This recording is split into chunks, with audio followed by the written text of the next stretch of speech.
तो कुछ नहीं, सिंपल इशू तो बताइए। बस आपके डिपार्टमेंट से समझ। नहीं, क्या है मेरे डिपार्टमेंट में? सर बता तो दीजिए। अच्छा फिर कैसे होगा सर? जी नहीं, 2 लाइन तो बोल बहुत दीजिए। ज्यादा हो गया भैया, 2 लाइन तो बोल दीजिए। बहुत ज्यादा हो गया। बोलते बोलते हम लोग परेशान हो गए।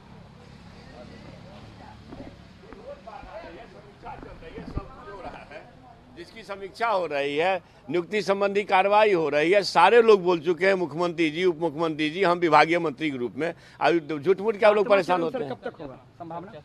7वें चरण को लेकर वही ना कह रहे हैं। आप रोज जो यह बात पूछते हैं, या उचित है क्या? 16 करोड़ खोजिए ना मोदी जी का। 16 शिक्षा मंत्री का फिर से एक बार वही जवाब जो आपने पिछले वीडियोस में देखा और सुना होगा। 16 करोड़ के बारे में, 16 करोड़ खोजिए ना, मोदी जी का 16 करोड़ कहाँ है? ये बिहार के शिक्षा मंत्री का जवाब था, आपने सुना भी लाइव। हम आपको बताते चले कि बिहार में जो है शिक्षकों की रिक्ति बहुत ज़्यादा है, फिर भी शिक्षक भर्ती प्रक्रिया नहीं स्टार्ट हो रही है। 7वां चरण जो है, 7वां चरण का विज्ञापन नहीं निकाला जा रहा है। हम आपको ये भी बता दें कि यहाँ पे स्कूल भी अपग्रेड हुए हैं, लेकिन उसके बाद कोई भी शिक्षक भर्ती प्रक्रिया पूर्ण नहीं हुई है। ना ही वो रिक्तियाँ जोड़ी गई, ना ही उस पर कोई भर्ती विज्ञापन निकला है। आपने देखा होगा बहुत पहले शिक्षा मंत्री जी का एक ऐलान था कि प्रत्येक पंचायत में माध्यमिक स्कूल हो, फिर उसे चेंज करके उच्च माध्यमिक में कहा गया। जाहिर सी बात है, जब माध्यमिक और उच्च माध्यमिक में चेंज करने के लिए कहा जाएगा तो निश्चित रूप से रिक्तियाँ तो आएंगी ही, क्योंकि वो अगर कहीं आप नया सृजन करते हैं तो वहाँ तो शिक्षक चाहिए, क्योंकि स्कूल आपने बना दिया और उसमें अगर आप जान नहीं डालेंगे, शिक्षक नहीं डालेंगे तो बस नाम का स्कूल रह जाएगा। बिहार में यही स्थिति है। कहा गया माध्यमिक होगा, 9वीं कक्षा स्टार्ट होगा प्रत्येक पंचायत में, लेकिन शिक्षक नहीं मिले। इसी तरीके से यानी शिक्षक भर्ती प्रक्रिया नहीं हुआ, इसलिए शिक्षक नहीं मिले। इसी तरीके से उच्च माध्यमिक में भी यही हाल रहा। उच्च माध्यमिक कर दिया गया, लेकिन फिर भी शिक्षक नहीं मिले। बहुत सारी चीज़ें करते रहते, बहुत सारी चीज़ें कह दिया जाता है, लेकिन शिक्षक भर्ती प्रक्रिया, जैसे आपने शिक्षा मंत्री को सुना भी, इस सबने कहा, उप मुख्यमंत्री ने कहा, मुख्यमंत्री जी ने कहा, सबने कहा, लेकिन भर्ती प्रक्रिया कब से स्टार्ट होगा ये किसी ने नहीं कहा। इसका जवाब कौन देंगे? क्या ये मोदी जी देंगे? जो भी अभ्यर्थी हैं, क्या वो मोदी जी से बात करें? मुझे नहीं लगता कि इस तरह का बयान होना चाहिए। जाहिर सी बात है, अगर आप किसी कार्य को करके दिखाते और उसके बाद अगर कहते हैं कि देखिए हमने ये किया और आपने क्या किया, यानी 16 करोड़ रोजगार के बारे में हमेशा आप कहते थे आपने क्या किया, हमने इतना वैकेंसीज कर दिया, इतना, फिर से जैसे ही मेरी सरकार आई कि 7वां चरण का विज्ञापन निकाल दिया, ये कर दिया, वो कर दिया, और ये प्रक्रिया चल रही है, सारा चीज़ चल रहा है। अगर ये कहते को अच्छी बातें होती, लेकिन कहा कुछ और जाता है और किया कुछ और जाता है। हमेशा तुलना करने की बात कहा जाता है। आपने क्या करके दिखाया? नई सरकार बनी है, युवा सरकार है, निश्चित रूप से हमेशा उप मुख्यमंत्री तेजस्वी जी ने हमेशा मुद्दा उठाया। ये मैं मानता हूँ, हमेशा मुद्दा, शिक्षकों का मुद्दा हो या किसी भी तरह का मुद्दा हो, हमेशा उन्होंने उठाया है। हमेशा रोजगार की मुद्दा, हमेशा नौकरी की बात उन्होंने किया है। लेकिन 7वां चरण विज्ञापन के बारे में क्यों नहीं कोई कुछ खुल के कह रहा है? आखिर वजह क्या है? कुछ ना कुछ तो अपडेट होना चाहिए। क्या 6ठा चरण प्राइमरी का रुका हुआ है? अगर रुका हुआ है तो निश्चित रूप से कुछ ना कुछ आगे का चर्चा होना चाहिए कि ये शेड्यूल बचा हुआ है, इसे पूरा करना, उसे पूरा करना है। जब नहीं बचा हुआ है तो क्यों देरी हो रही है? क्या इस तरीके से रोका जा रहा है कि जो 6ठा चरण माध्यमिक और उच्च माध्यमिक का है उसे हम लंबा खींच के लेके जाएंगे? प्रथम समव्यवहार होगा, फिर द्वितीय समव्यवहार होगा, उसके बाद तृतीय समव्यवहार होगा, उसके बाद ये कंप्लीट होगा। जाहिर सी बात है इसमें 3-4-5 मंथ लगेंगे। उसके बाद हम 7वां चरण करेंगे माध्यमिक और उच्च माध्यमिक का, उसके बाद आपका प्राइमरी का भी करेंगे। तो जाहिर सी बात है 5-6 मंथ खींचेंगे और उसके बाद इलेक्शन का फिर से डेट आ जाएगा और उसमें हम लोग लग जाएंगे। हो सकता है उस समय शेड्यूल आपको देखने को मिल जाए, लेकिन इसको दिखाने से क्या फ़ायदा? अगर आपको नहीं करना है तो जाहिर सी बात है एक डेट जारी कर दे कि नहीं इस समय उस समय कर देंगे, एक ऑफिशियल लेटर जारी कर देंगे, तो ये भी जो अभ्यर्थी होंगे वो खुश हो जाएंगे कि चलिए सरकार को नहीं करना है, जो नई सरकार आई है इन्हें देरी से करना है, देर से करना है।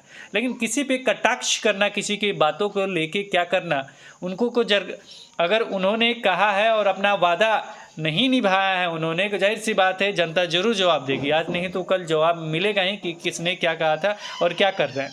लेकिन जाहिर सी बात है ये आपकी सरकार है और आपकी सरकार में कोई अन्य दूसरा जवाब देने नहीं आएगा। अगर मोदी सरकार की चर्चा की जाए, हमेशा बात की जाए, तो वो केंद्र का निकालेंगे वैकेंसीज। लेकिन ये जो बातचीत हो रही है, जो चर्चा चल रही है, जो जो सरकार है उनसे मांग है कि जो बिहार राज्य के अंतर्गत जो 7वां चरण आएगा, जाहिर सी बात है जो बिहार राज्य के जो मुख्यमंत्री हैं, उप मुख्यमंत्री हैं या जिनकी सरकार चल रही है, जो राज्य सरकार है, उनसे ये मांगा जा रहा है। तो जाहिर सी बात है जवाब भी नापतुला होना चाहिए था, लेकिन इस तरह का जवाब नहीं मिलता, हमेशा तुलना वाला जवाब मिलता है। अब हमेशा जो शिक्षक हैं वो निश्चित रूप से, अगर बच्चों में, जब हमने देखा है, जो आपने भी देखा होगा, जब आप बीएड कर रहे होंगे या सीटेट के क्वेश्चन को उठा के देखिएगा तो उसमें जितना भी तुलना वाले जो ऑप्शन होते हैं ना, मैं पढ़ाता भी हूँ तो उसमें देखिएगा तुलना वाले जो ऑप्शन होते हैं ना, मैं कहता हूँ ये द्वंद्व पैदा करेंगे, इसे पहले ही काट के हटा दीजिए। अगर इस तरह का मनोभाव आपका रहेगा तो निश्चित रूप से आप आगे नहीं बढ़ सकते हैं। आप आगे, मतलब जो छात्र हैं वो आगे नहीं बढ़ सकते हैं, उनका मनोबल क्या हो जाएगा, किसी ना किसी एक का टूट जाएगा। कोई एक तो ठीक रहेगा लेकिन किसी ना किसी एक का टूट जाएगा। इसलिए इस तरह का जो ऑप्शन होता है वो निश्चित रूप से गलत होते हैं, क्योंकि कारण का पता होना चाहिए कि आखिर क्यों नहीं आ रहा।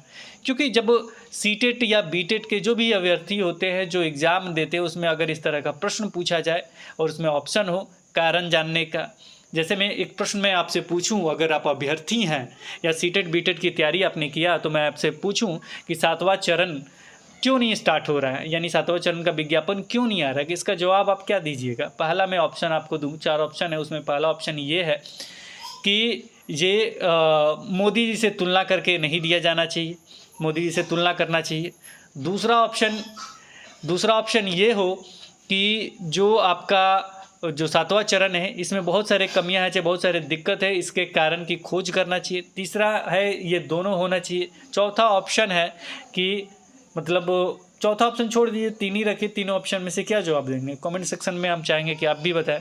तो जाहिर सी बात है यहाँ जवाब क्या आएगा, कारण जानना चाहिए। इसमें ये नहीं होगा कि तुलना करना है, ये करना है, वो करना है, क्योंकि हमको अपने राज्य से मतलब है, मुझे अपने राज्य को आगे बढ़ाना है। थोड़ा सा आवाज़ में दिक्कत इसलिए हो रहा है क्योंकि हम अभी बीमार हैं, बहुत दिन से वीडियो भी अपडेट नहीं हो रहा है, बहुत ज़्यादा, मतलब सर्दी वगैरह सारा चीज़, पानी में भीगने के बाद क्या हस्र होता है उसका भुगतान मिल रहा है। क्योंकि आप जानते हैं कि अभी चल रहा, तो उसमें फास्टिंग वगैरह का भी था, उसके बाद जाने के बाद पानी वगैरह मिला, उसके बाद भीग जाने के बाद बहुत सारी दिक्कतें हैं। लेकिन फिर भी सरकार को बोलना चाहिए कुछ ना कुछ 7वां चरण के बारे में। जो ये चीज़ें जो किया जा रहा है, जो कर रहे हैं, लाजमी है कि ये बहुत ही ख़राब हो रहा है। जो अभ्यर्थी इतने दिनों से इंतज़ार कर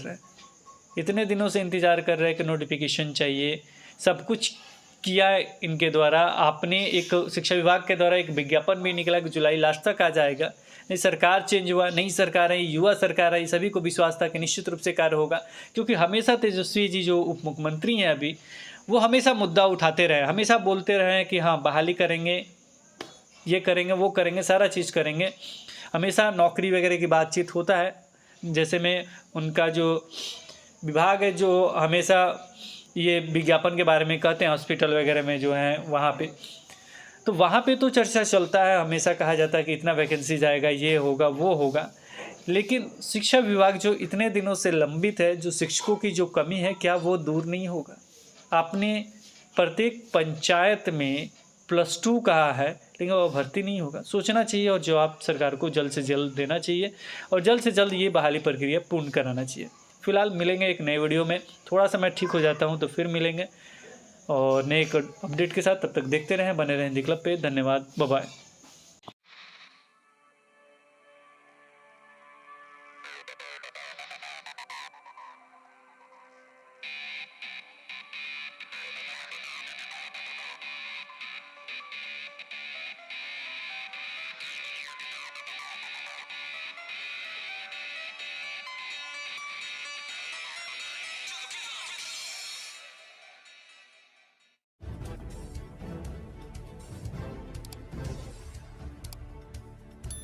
सब्सक्राइब कीजिए हिंदी क्लब को, दबाइए इस बेल आइकॉन को ताकि हमारा वीडियो आपको मिले सबसे पहले।